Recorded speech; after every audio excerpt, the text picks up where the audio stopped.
आज हम एक समान बाह्य वैद्युत क्षेत्र में रखे वैद्युत द्विध्रुव पर लगने वाले बल युग्म का आघूर्ण का व्यंजक का निगमन करेंगे या इसको प्रूफ करेंगे।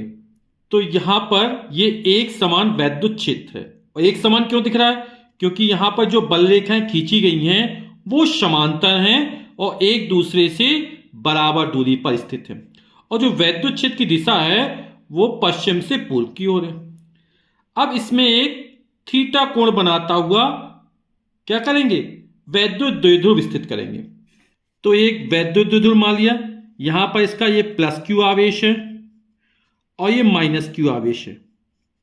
जब परिमाण में समान, परिमाण सा क्यू क्यू और प्रकृति में विपरीत, एक प्लस है दूसरा माइनस आवेश बहुत अल्प दूरी पर स्थित होते हैं तो जो निकाय की रचना होती है उसे वैद्युत द्विध्रुव कहते हैं।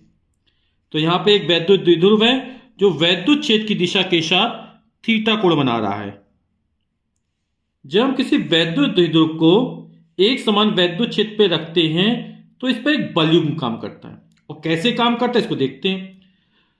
यहां पर ये धनावेश है ना, और धनावेश पर जो लगने वाला बल होता है वो वैद्युत क्षेत्र की दिशा में होता है।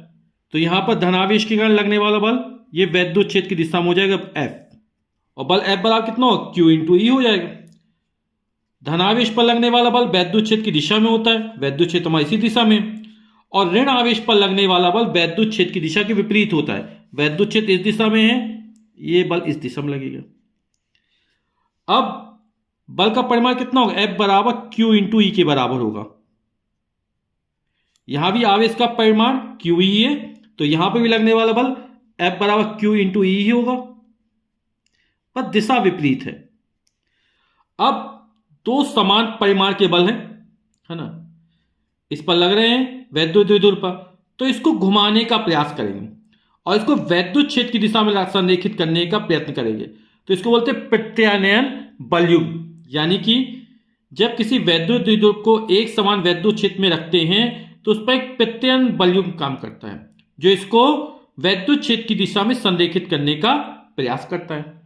तो यहां पर दो समान परिमाण के बल हैं और उनकी दिशा कैसी है? विपरीत है, तो एक बल युग्म बनाते हैं।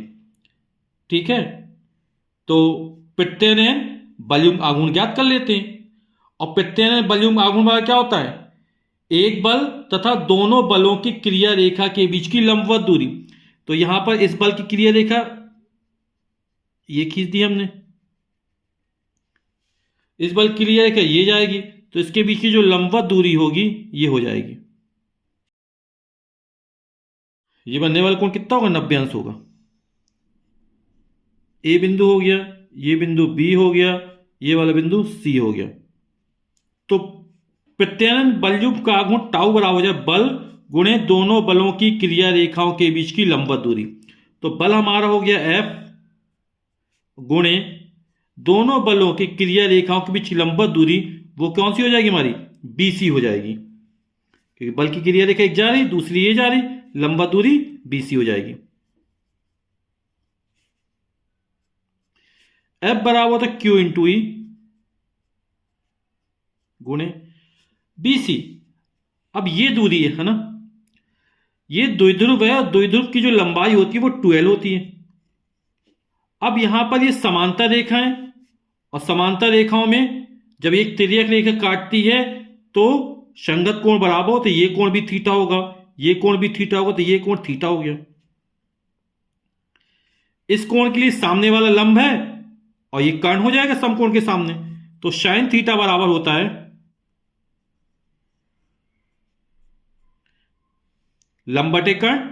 तो लंब हो जाएगा BC और कर्ण हो जाएगा AB, यानी BC अपॉन AB। AB का मान हमारा 2L है, या BC बराबर होता है AB साइन थीटा, तो BC बराबर हो जाएगा AB साइन थीटा। AB का मान कितना है? 2L है, द्विध्रुव की लंबाई 2L साइन थीटा। तो यहां पर BC का मान रख देंगे 2L साइन थीटा।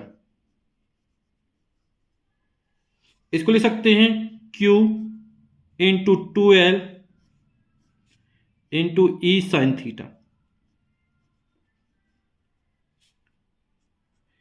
और Q इंटू 2L क्या कहा था, वैद्युत द्विध्रुव आघूर्ण।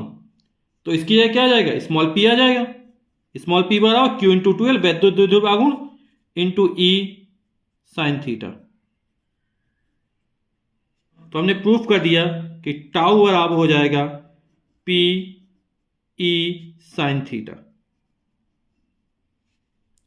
अब इसको वेक्टर के रूप में लिखना है, मान लो इस समीकरण को वेक्टर के रूप में लिखा गया है ना, वेक्टर टाउ है vector P cross vector E। तो हम लोग जानते हैं कि vector A cross vector B बराबर होता है A B sine theta n cap, जहां एन कैप क्या एकांक वेक्टर होता है और जिसकी दिशा वेक्टर A और वेक्टर B के तल के लंबवत होती है। तो यहां पर P E साइन थीटा, तो ये vector P cross vector E vector tau बराबर हो जाएगा।